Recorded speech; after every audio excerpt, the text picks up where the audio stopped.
There's a moment in modern dating when you realise you've become the one who always texts first. You don't announce this discovery to anyone. You don't even fully acknowledge it to yourself. But somewhere in the back of your mind, you start counting the days since you last initiated contact. That's when something inside you begins to shift. And here's the part nobody talks about openly. You start going quiet, not because you're angry, but because you're tired in a way you can't quite explain. I'm speaking to you from about 15 years down this road. I've watched this pattern play out in my own life and in the lives of countless men who've sat across from me, trying to understand why they feel so emotionally drained by something that's supposed to bring them joy. You think you're alone in this experience, but you're not. You're part of a generation of men who are discovering that modern dating doesn't just challenge you, it systematically erodes something fundamental about who you are over time. This isn't about women being wrong or men being victims. This is about recognizing what's actually happening to your emotional landscape when you engage with a system and its incentives that was never designed with your psychological well-being in mind. The hidden truth is that modern dating breaks men down through a process so gradual, so subtle, that most don't realize it's happening until they're already changed. You adapt to rejection so completely that you stop feeling it. You accommodate disappointment so thoroughly that you expect it. And somewhere along the way, you develop what I call emotional calluses, thick protective barriers that keep you functional, but fundamentally alter how you experience connection with others. But here's where everything changes quietly. You've probably noticed that you don't get excited about first dates anymore. Where you used to feel anticipation, now there's just mild curiosity mixed with resignation. You go through the motions because that's what you're supposed to do, but the spark of genuine hope has dimmed to something barely recognizable.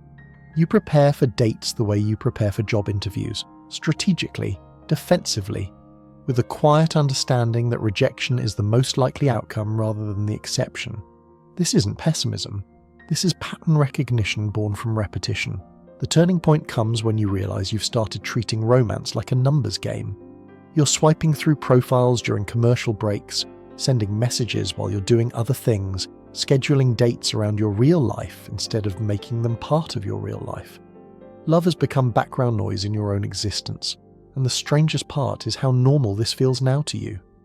I remember sitting in my car after a particularly forgettable coffee date, staring at my phone and wondering when dating became something I endured rather than enjoyed. The woman had been perfectly pleasant. The conversation had been adequate, but driving home, I felt nothing except the familiar weight of having performed the role of interested man for 90 minutes. That's when I understood something was fundamentally wrong with this entire system and how it trains you to show up. You've felt this too, haven't you? Even if you haven't named it. The psychological breakdown happens in stages that most men never see coming. It starts with what researchers call emotional labor. You become responsible not just for your own feelings, but for managing the entire emotional ecosystem of every interaction. You craft the perfect opening message, knowing that 90% will go unanswered.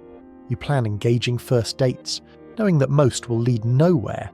You invest genuine curiosity and attention into getting to know someone, knowing that she's simultaneously doing the same thing with several other men in parallel. Many men describe this phase as feeling like they're auditioning for a role they're not sure they even want. Every conversation becomes a performance. Every text message gets analysed and optimised. You start monitoring your own personality, editing out the parts that might be too intense, too boring, too anything. Slowly, without realising it, you begin to disappear from your own dating life piece by piece. The exhaustion isn't just from rejection, it's from constantly having to be someone slightly different than who you actually are just to stay in the game. But here's what nobody tells you about this process until it's already happened. The real damage isn't the dating failures themselves, it's what you do to yourself in response to them. You start believing that your authentic self isn't good enough, so you begin crafting a more palatable version. You learn to hide your deeper thoughts because they might be too serious. You downplay your ambitions because they might be intimidating. You moderate your enthusiasm because desperation is the ultimate dating sin. Layer by layer, you sand away the rough edges of your personality until you're left with something smooth and inoffensive and utterly forgettable, even to yourself. This is why you feel hollow after good dates. This is why success doesn't feel like success anymore when it finally happens. The cost of returning to this system becomes clearer every time you consider downloading those apps again. You know what it will require of you. The endless optimization of photos and profiles, the the careful calibration of interest and indifference, the emotional availability you'll need to maintain while protecting yourself from inevitable disappointment. You know you'll have to divide your attention between multiple conversations, treating human connection like a portfolio investment strategy rather than a lived experience. And somewhere deep down, you've started to realize something that changes everything for you. You don't actually want to go back to that version of yourself. The man who checked his phone every 5 minutes hoping for a response.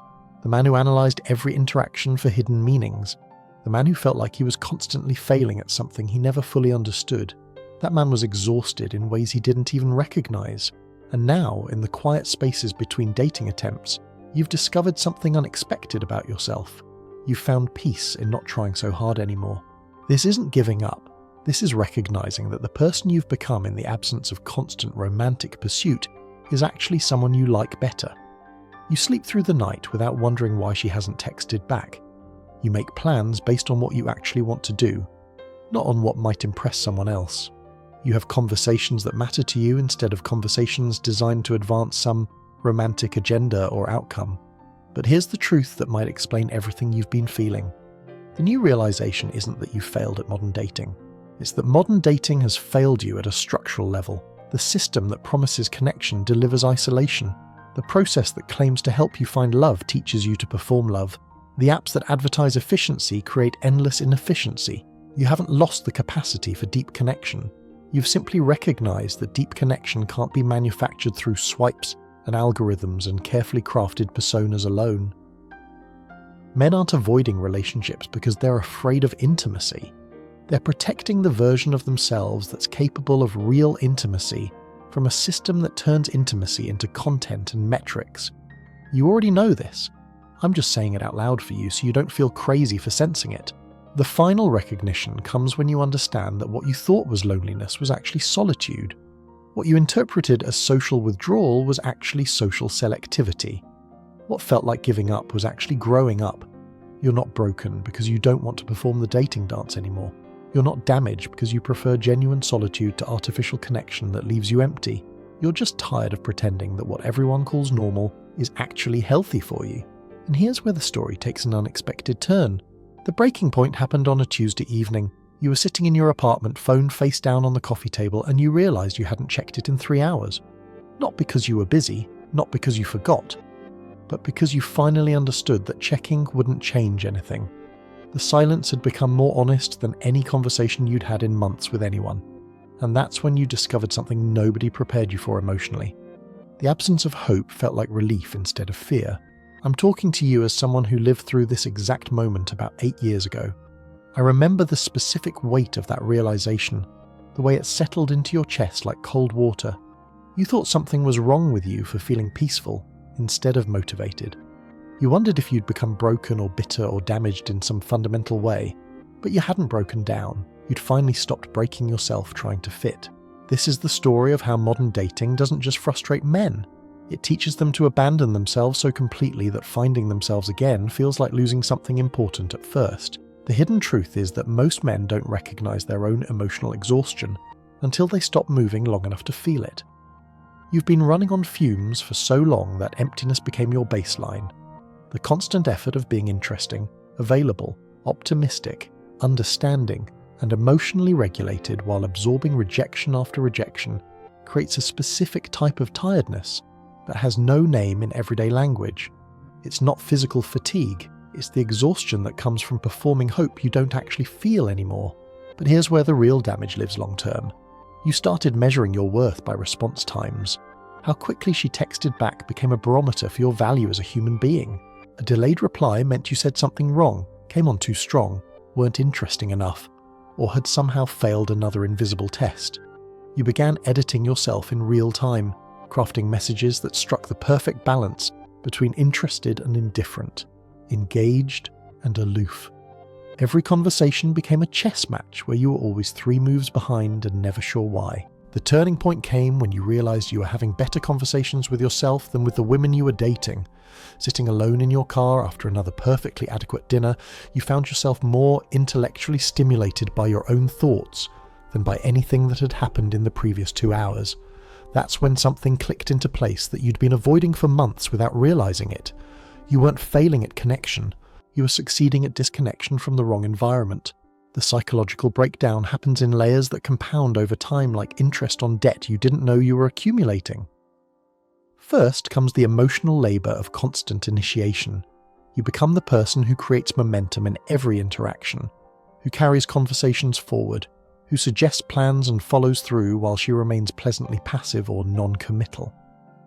The mental energy required to be consistently engaging while receiving minimal reciprocation creates a cognitive load that most men never recognise until they stop carrying it for a while. Then comes the identity editing phase. You learn to hide the parts of yourself that might be too much. Your passionate interests become casual hobbies. Your strong opinions become flexible preferences. Your authentic reactions get filtered through a translator that asks not, "Is this true?" but "Will this help or hurt my chances?" Slowly, without realising it, you become a diluted version of yourself, optimised for palatability rather than truth or depth. Many men describe this phase as feeling like they're constantly auditioning for a role in someone else's life story.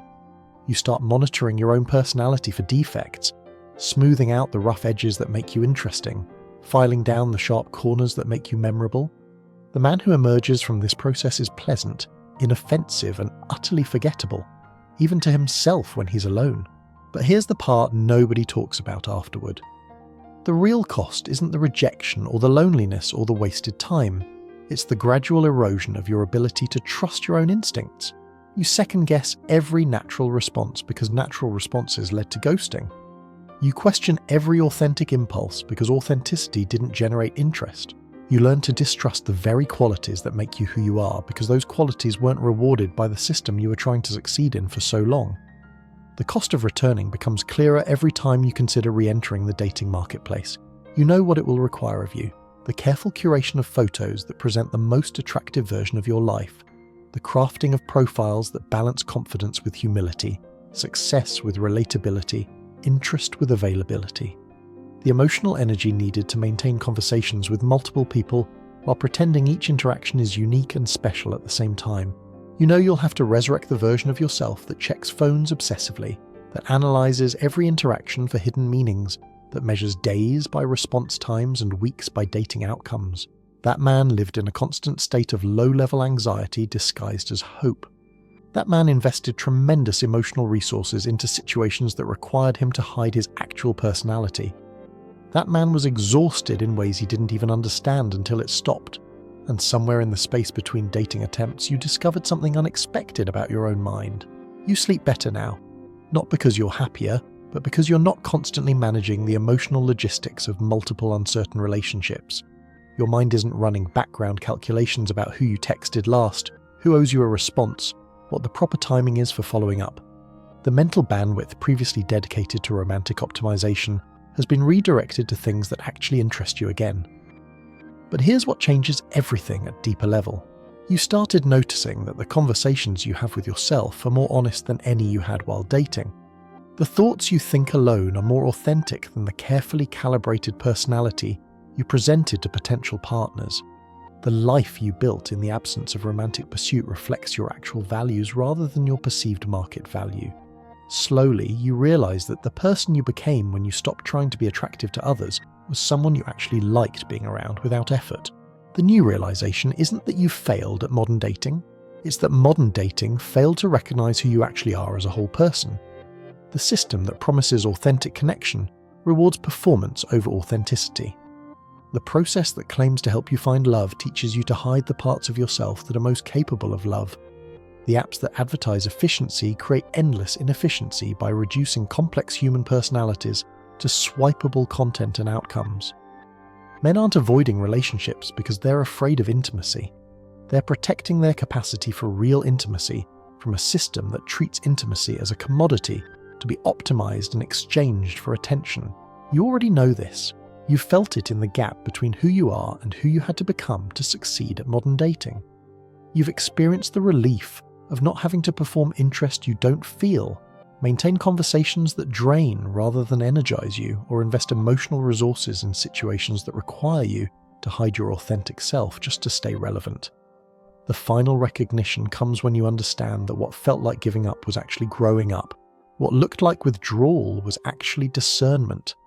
What seemed like loneliness was actually the first honest solitude you'd experienced in years.